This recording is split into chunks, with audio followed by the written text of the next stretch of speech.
drill. You know it's that time of year again. We are starting the year-end list season a little bit earlier than possibly usual, but I wanted to get out the miscellaneous lists, you know, the extra lists that I do every year. I go through the underrated albums, I go through the albums I've discovered, I go through albums that you discovered for me that I'm going to talk about at some point as well in another video. I do all these kinds of extra lists, among many others too. So if you are new to this, please make sure you're subscribing. Please make sure you're checking out the Patreon as well in case you want your own recommendations for anything, because that would be fantastic to see more people on there. And yeah, let's go for it. This is the underrated albums of the year. I'm going to go with 5, as I tend to do, and I'm going to pick out some albums that I think are either underrated or overlooked, or perhaps it's a mixture of both, because both of those things often do overlap. But underrated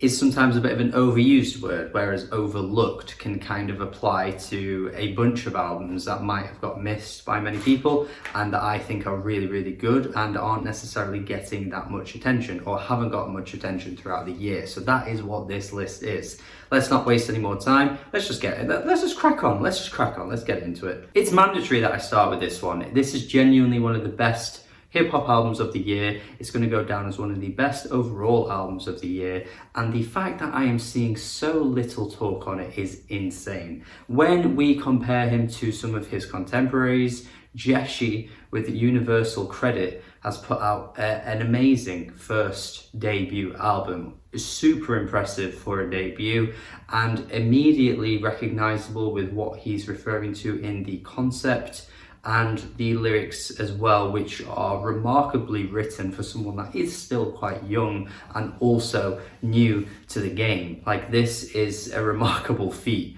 for a first album, and considering how popular some other UK hip-hop artists are that talk about serious issues, that talk about, you know, struggles and the kind of like negative sides of perhaps UK life.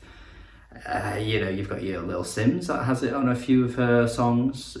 You've got your bigger artists like Dave, who is huge and has won many awards for his music, and Stormzy, who just dropped an album, by the way, that is kind of delving a bit deeper into the kind of like, you know, the heartfelt, emotional side of things.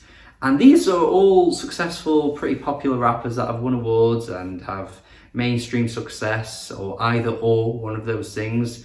And Jeshi with Universal Credit has just flew under the radar, and I don't get it. Now, I know that UK hip-hop might not necessarily cater to, you know, American audiences, but even within the UK, this is really going overlooked. And to be fair, there are some UK rappers that have translated well to American or outside of the UK audiences. I'm not saying that, you know, you can't have those artists ever get popular. We've seen Skepta do pretty well, for example, but even still, like, there just doesn't seem to be an appreciation for this album. I think it's a really, really strong album. The album cover is still really funny and really creative as well.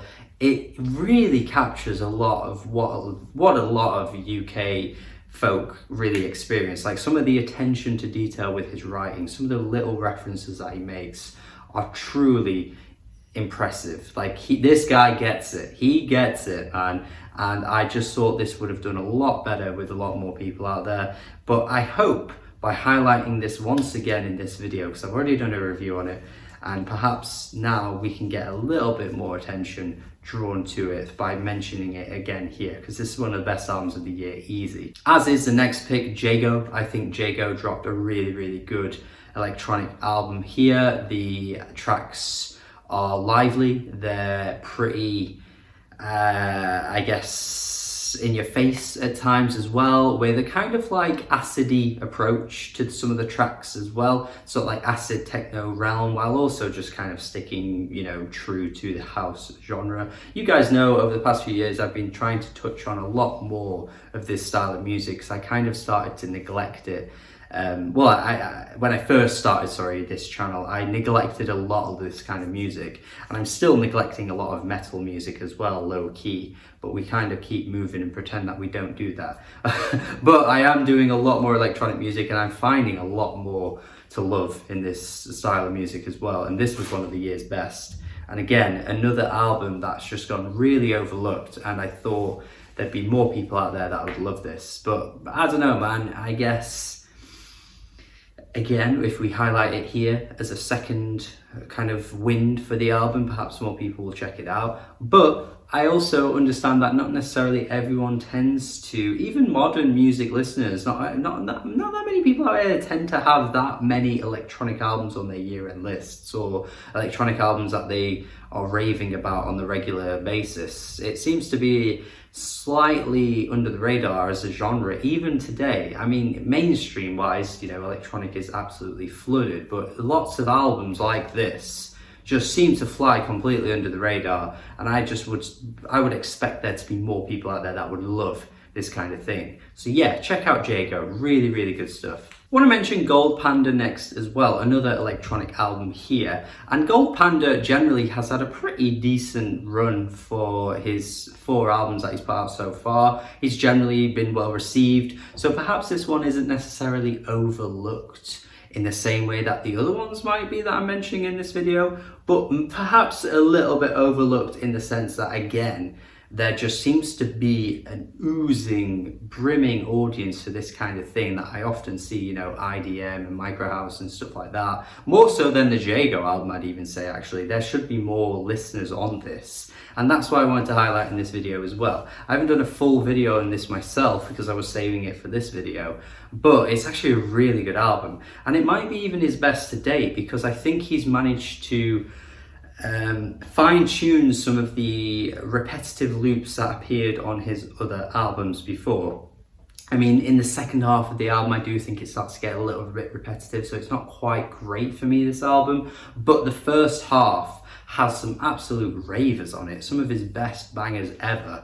And when I was in that first half of the album, the run was spectacular. I was like, holy shit, this is amazing. But yeah, I will say the second half isn't quite as good, but it's absolutely worth your time anyway. Like I say, IDM and Micro House fans usually rave about this kind of stuff, but this one seems to have gone under the radar as well. So check this one out, please.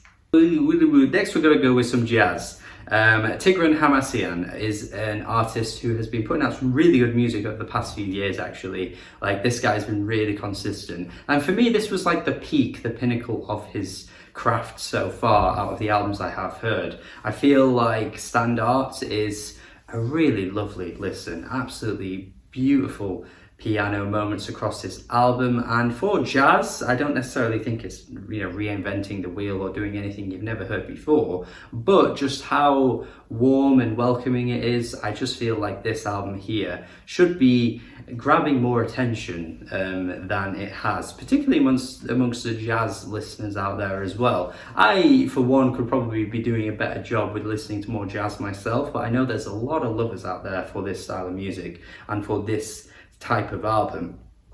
So for me, I feel like Tigran has kind of been a bit let down. He's been a bit robbed with this album here, because it absolutely should be talked about a lot more, especially when you compare it to some of the other jazz albums of the last few years that have gotten really, really hyped up, and those deserve it too. But when we're only hyping up a select few, and then some of them are just falling by the wayside, it's really sad. We should be doing it for all of them, man. Tigran Hamasian deserves better, and this is a really, really good album. Right, and the fifth and final album is the They Hate Change album, which is another hip-hop oriented album for 2022, but it's very different to the Jeshi album that I've already referenced in this video. Very, very different albums, complete opposite ends of the scale in what they're attempting to do and attempting to achieve, and even on a lyrical level, they're nothing alike either. But They Hate Change really, really dropped a doozy, my friends. They dropped a good one, because I think this album here is one of the more creative hip-hop albums I've heard in quite some time. I don't necessarily think they're, you know, beginning or starting something completely new, but the way that they've attempted to combine drum and bass elements into the hip hop that they're going for, I just think is super impressive. I think as rappers, they're both really impressive as well. I did say in my original review for this, and I still stand by it, that lyrically it's not the most, you know, inventive that you've ever heard, but I don't think anything is sacrificed either. And I feel like what they're going for on a musical level just makes this a really enjoyable album. Like, some of the break beats are fantastic, some of the beats generally just go really hard and just make for a really kind of fast and up-tempo album that I just find really, really fun to listen to. And yeah, I just think what they're, you know, going for in terms of combining sounds together is really exciting. Like, I think this could be a pretty big moment in the future for hip hop. Like, I think more artists could look to an album like this and think, yeah, I'm going to do the same. Unfortunately though, it hasn't really took off, and I'm just not quite sure why, because I think this is such a good album, and I'm not sure why more people aren't invested in this kind of thing, because it's so good from a production standpoint, and again, from the creative angle that they're going for too. I don't want to necessarily say that they're exactly the same as this other group I'm going to mention here, but I'm as excited for They Hate Change as I was when I initially first heard Injury Reserve. Like, that excitement I felt back then when I first heard them, because I just felt like they were doing something so fun and so fresh when I first heard live at the live from the dentist office.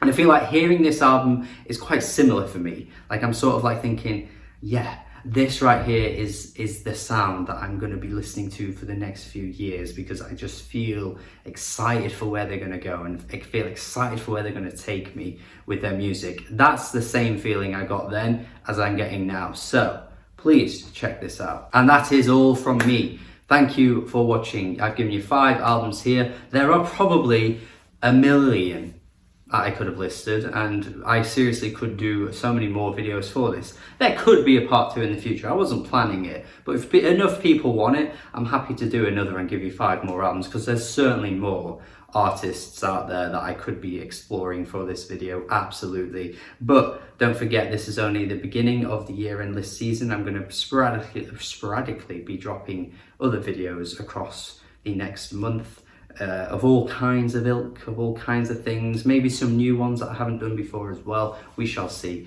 But that is my 5 underrated and overlooked albums of the year. Thank you for watching. As always, do subscribe if you haven't already. Please tell me your 5 picks if you agree with mine as well. But if you don't agree, tell me what you'd have. And that's it. That's it from me. Have a good day and goodbye.